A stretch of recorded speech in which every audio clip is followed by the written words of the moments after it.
Bom dia, tudo bem? Vamos fazer a nossa agenda de reforma íntima do dia 26 de fevereiro. Reflexão e vivência em torno do Evangelho. Seus pais iam todos os anos a Jerusalém pela festa da Páscoa, quando ele tinha a idade de 12 anos. Lá foram, como costumavam no tempo da festa. Lucas capítulo 2, versículo 41 a 42. Meta do mês: desenvolver a humildade. É indispensável que o espírito aprenda a ser grande nas tarefas humildes, para que saiba ser humilde nas grandes tarefas. Emmanuel, no livro Justiça Divina. Meta do dia: abrace feliz as atividades simples e obscuras que a vida te reserva. Sugestão para a sua prece diária: prece rogando paciência ante as dificuldades e vicissitudes. Amado Mestre Jesus, rogamos a Ti nesse instante que nos conceda paciência, discernimento e sabedoria diante das dificuldades que a vida nos apresenta. E que consigamos, Jesus, buscar em Ti a força, a fé, a esperança, para que não desanimemos diante das dificuldades que o mundo nos apresenta, frente às tarefas que assumimos no Teu Evangelho.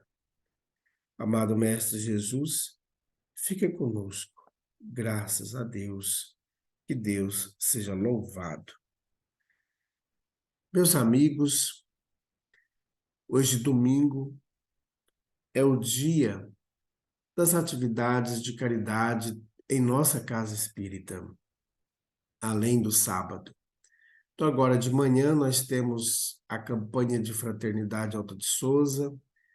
No finalzinho da tarde, às 6 horas da noite, nós teremos o culto do Evangelho no Lar, transmitido para o YouTube de nossa Casa Espírita. E amanhã, meus amigos, é o dia da triagem fraterna, o dia de darmos início ao tratamento espiritual. Então, a Casa Espírita Amigos da Paz, que está sediada no bairro Jardim Primavera, no final da Avenida Brasil, abrirá suas portas amanhã, às 8 horas, para receber os amigos.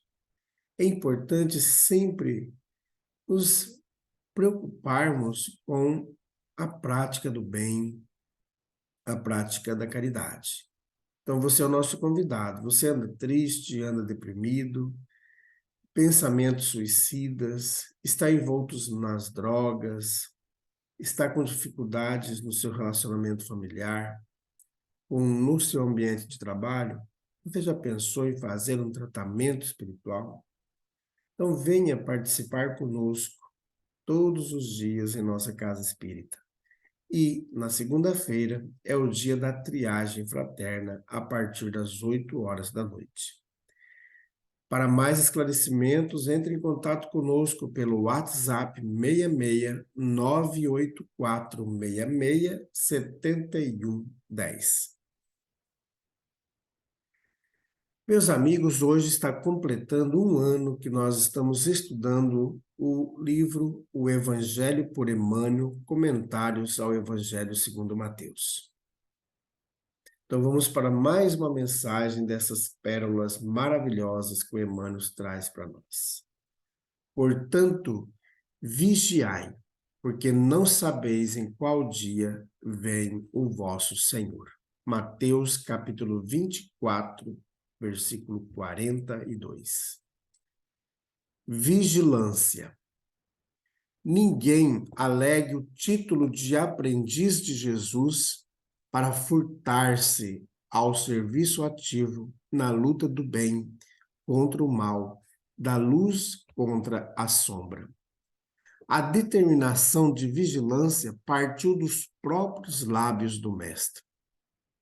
Como é possível preservar algum patrimônio precioso sem vigiá-lo atentamente? O homem de consciência retilínea em todas as épocas será obrigado a participar do esforço de conservação, dilatação e defesa do bem. É verdade indiscutível que marchamos todos para a fraternidade universal, para a realização concreta dos ensinamentos cristãos. Todavia, enquanto não atingirmos a época em que o Evangelho se materializará na terra, não será justo entregar ao mal, à desordem ou à perturbação a parte de serviço que nos compete. Para defender-se de intempéries, de rigores climáticos, o homem edificou o lar e vestiu-se convenientemente. Semelhante lei de preservação vigora em toda a esfera de trabalho no mundo. As coletividades exigem instituições que lhes garantam o bem-estar e o trabalho digno, sem aflições de cativeiro. As nações requerem casas de princípios nobilitantes, em que se refugiem contra as tormentas da ignorância ou da agressividade, do desespero ou da decadência. E no serviço de construção cristã do mundo futuro, é indispensável vigiar o campo que nos compete.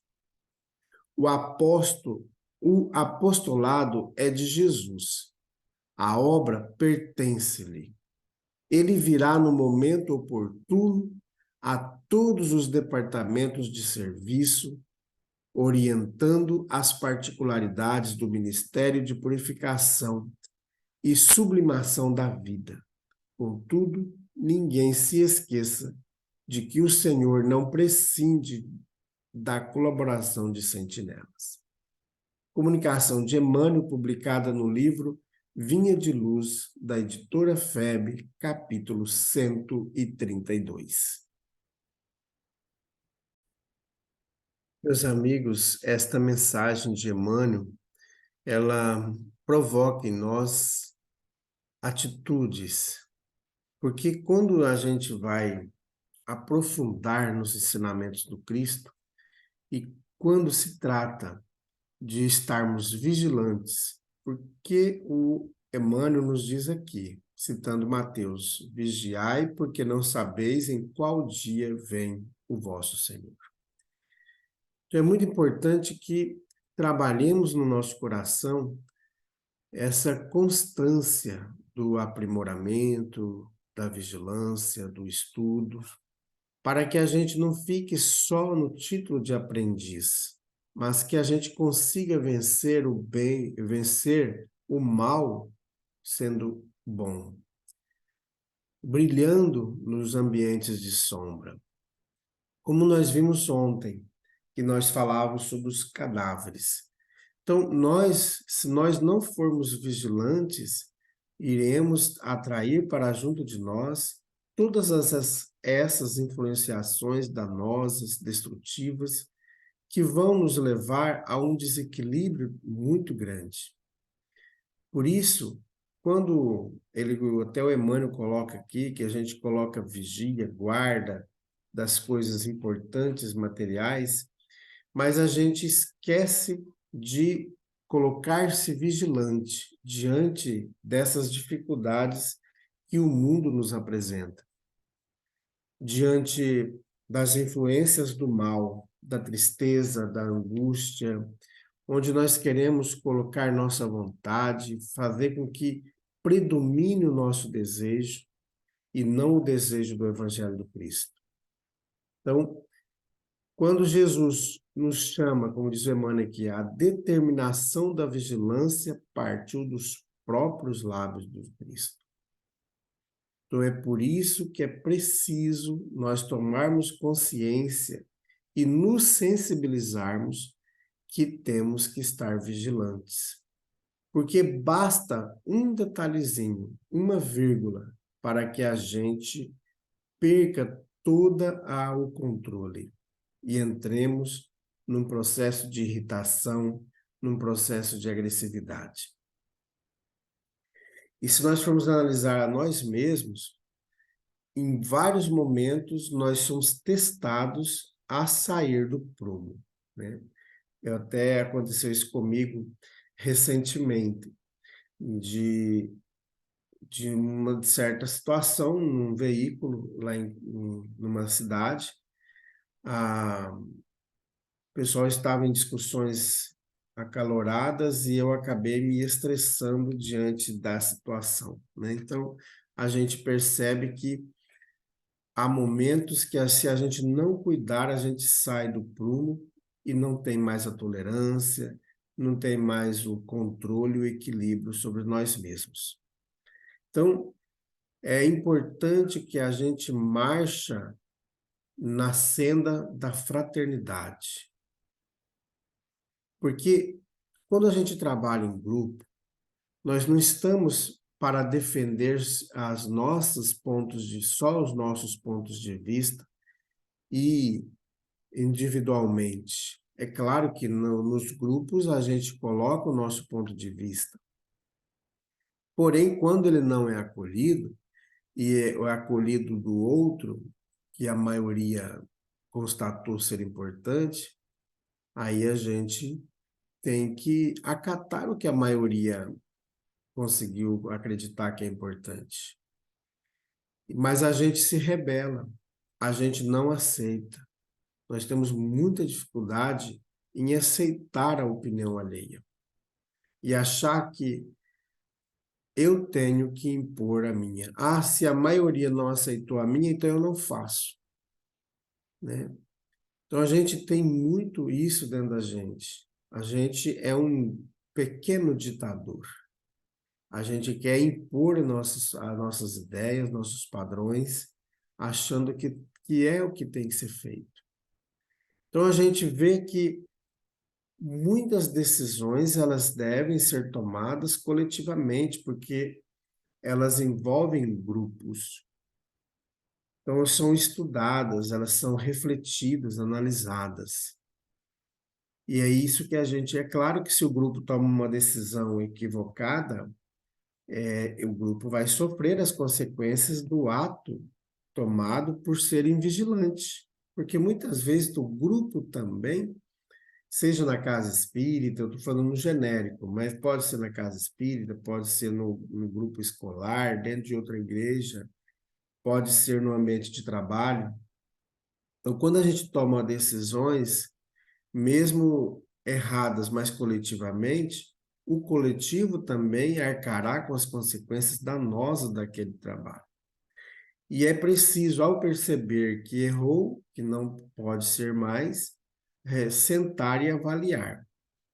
Só que a gente tem que ter esse bom senso de perceber que erramos. E perceber quando nós queremos impor nossos pontos de vista.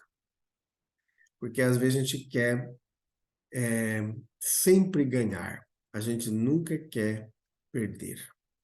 E o Evangelho vem nos falar disso, para a gente se defender das intempéries. Nós fomos criando situações que nos ajudaram. Por exemplo, um ambiente muito quente, foi dando-se inteligência ao ser humano, ele criou ar-condicionado, ventiladores. Em ambientes muito frios, o ser humano foi criando casacos e casas com aquecedores. Então a gente vê que, diante dessas intempéries da vida, o homem foi se tornando vigilante, foi conseguindo se organizar.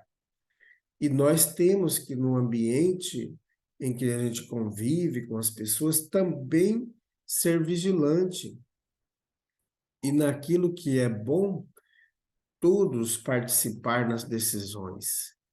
E no que é ruim também. Se as decisões são má, se essa decisão é má, todos vão pagar por aquilo. Então, as coletividades exigem instituições que lhes garantam o bem-estar e o trabalho digno, sem aflições de cativeiro.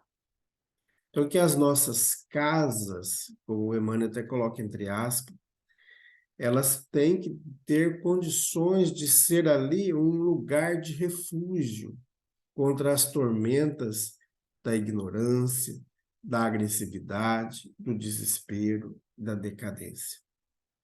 E no serviço de construção cristã do mundo futuro, é indispensável vigiar o campo que nos compete. Então, a cada um de nós compete esse ato de vigilância.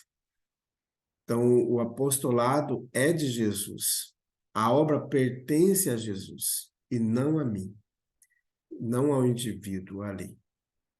Então, meus amigos, vamos refletir, vamos estudar essa mensagem, avaliar nossa conduta diante do Evangelho do Cristo, diante do grupo a que nós fazemos parte. Façamos prece. Bondoso Jesus, neste instante, queremos colocar em tuas mãos todos aqueles irmãos que estão sofrendo, vítimas de enchentes, vítimas do excesso de chuvas, vítimas da seca, vítimas da fome, vítimas das guerras, vítimas de terremotos. Que o seu amor, Jesus, possa envolver a cada um de nós aqui na terra, que ainda estamos aprendendo a ser bom. Fortalece, Jesus, em cada um de nós a fé, a esperança e a caridade. Graças a Deus, que Deus seja louvado. Meus amigos, tenhamos um bom dia, fiquemos em paz, que Deus nos abençoe a todos.